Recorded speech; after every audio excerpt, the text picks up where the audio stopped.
미래에셋 증권, 2025년 2분기 실적이 정말 눈부셨어요. 연결 기준으로 보니까 매출이 7조 6천억 원, 순이익은 4천억 원을 넘겼더라고요. 네, 숫자 자체는 그렇죠. 바로 직전 분기하고 비교하면 매출이 무려 50%, 순이익은 57%나 늘어난 거예요.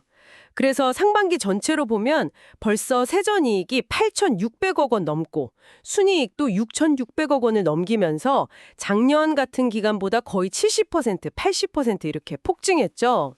특히 그 자기자본 이익률 ROE라고 하잖아요. 이것도 10.9%두 자릿수를 딱 찍었어요. 이게 뭐 요즘 같은 때 쉽지 않은 수치거든요. 네네, 맞습니다. 숫자만 보면 뭐 대단한 성과인데, 근데 조금 더 이렇게 깊이 들여다볼 필요는 있을 것 같아요. 예를 들어 해외 주식 잔고가 거의 뭐 40조 원 가까이 늘어난 건 좋은데요. 정작 중요한 수수료 수익은 오히려 좀 빠졌어요. 전분기보다 한 5% 정도. 아, 그래요? 경쟁 때문인가요? 네, 그렇죠. 신규 고객 유치 경쟁 같은 것 때문에 평균 수수료율이 좀 떨어지고 있다는 신호거든요. 이게 수익성 측면에서는 좀 아쉬운 부분이죠. 그리고 해외 사업 확장에도 비용이 계속 들어가고 있고요. 특히 그 인도 증권사 시어칸이라고 있었죠. 그거 인수하고 나서 시스템 통합, 뭐 PMI라고들 하는데 여기에 또 IT 투자까지 겹치면서 단기적으로 비용 부담이 커지고 실적도 아직은 좀 부진해요. 장기적으로 자산 관리 중심으로 바꾼다고 해도 이건 시간이 꽤 걸릴 문제고요. 아, 비용 문제는 있군요. 그래도 해외 성과 자체는 저는 좀 주목할 만하다고 봐요. 상반기 세전 이익의 4분의 1 이상, 그러니까 2,200억 원 넘게 해외에서 벌었으니까요. 특히 미국이나 홍콩 같은 선진국 시장에서 ETF 중심으로 사업이 잘 풀리고 있다는 점, 이거 상당히 인상적이더라고요. 네, 선진 시장 이익 비중이 60% 넘었죠. 네. 그리고 국내에서는 뭐 워낙 자산 관리 WM 분야의 강자라는 점도 빼놓을 수 없죠.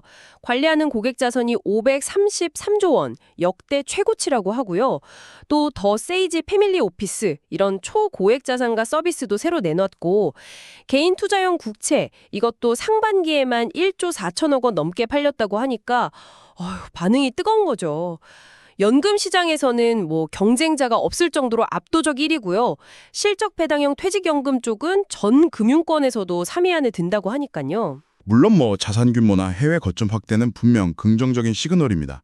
근데 또 트레이딩 부문 실적이 분기 최대로 4,700억 원 넘게 나온 것도 사실은 증시 반등 효과 덕이 컸다는 점에 좀 생각해야 돼요. 아, 시장 영향이 컸다. 네.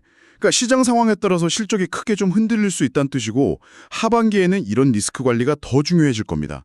부동산 PF 쪽은 아시다시피 계속 좀 몸을 사리고 있어서 관련 실적은 뭐 거의 미미한 수준이고요. 하반기에 뭐 우량 사업장을 찾아본다고는 하지만 아직은 매우 신중하게 접근해야 하는 상황으로 보입니다. 결국 이런 좋은 실적에도 불구하고 국내 증권주들이 전반적으로 저평가받는 이 상황은 미래에셋 증권에게도 여전히 좀 풀기 어려운 숙제인 거죠. 네, 그런 현실적인 어려움 속에서도 미래를 위한 준비는 또 착실히 하고 있다는 점이 중요하다고 봐요.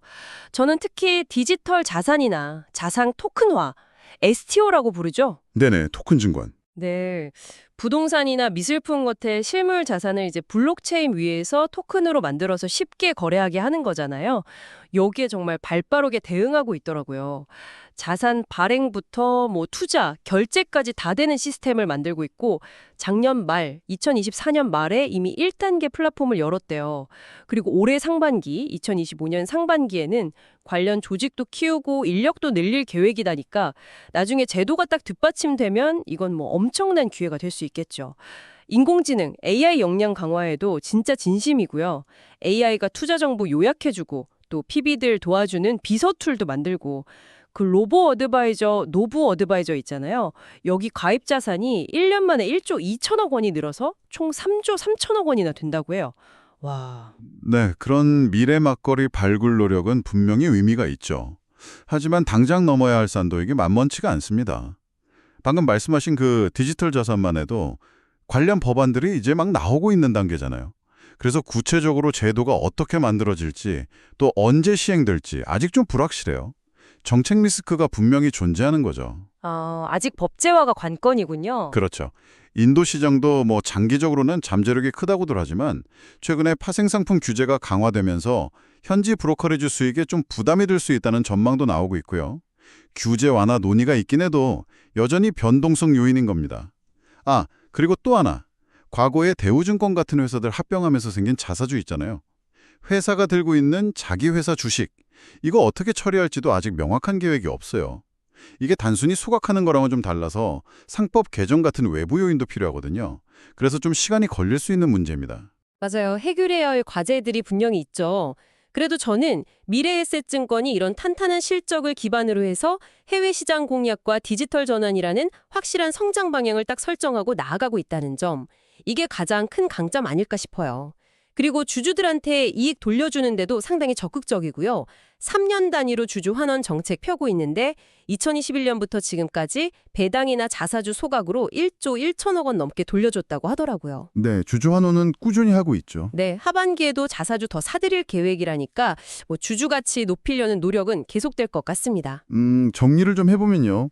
미래에셋증권은 분명 인상적인 실적, 그리고 미래 성장 동력을 확보하려는 노력을 보여주고 있습니다. 글로벌 확장이나 디지털 혁신에 대한 의지도 강하고요. 하지만 동시에 해외 사업 통합 과정에서의 어떤 어려움, 또 시장 변동성에 따른 실적 영향, 그리고 규제 환경의 불확실성이라는 현실적인 도전 과제들도 안고 있는, 말 그대로 기회와 위협이 딱 공존하는 그런 상황이라고 할 수 있겠네요. 그렇죠. 자, 마지막으로 시청자 여러분께 이런 질문을 한번 드려보고 싶습니다. 미래에셋증권이 정말 사활을 걸고 준비 중인 이 자산의 토큰화, STO 시대는요. 단순히 한 기업의 성장 전략, 이걸 넘어서서 앞으로 몇 년 안에 우리 시청자 여러분들이 투자하고 또 자산을 관리하는 그 방식 자체를 어떻게 좀 근본적으로 바꿔놓을 수 있을지, 이 변화의 흐름 속에서 어떤 기회를 잡을 수 있을지 한번 깊이 생각해 보시면 흥미로울 것 같습니다.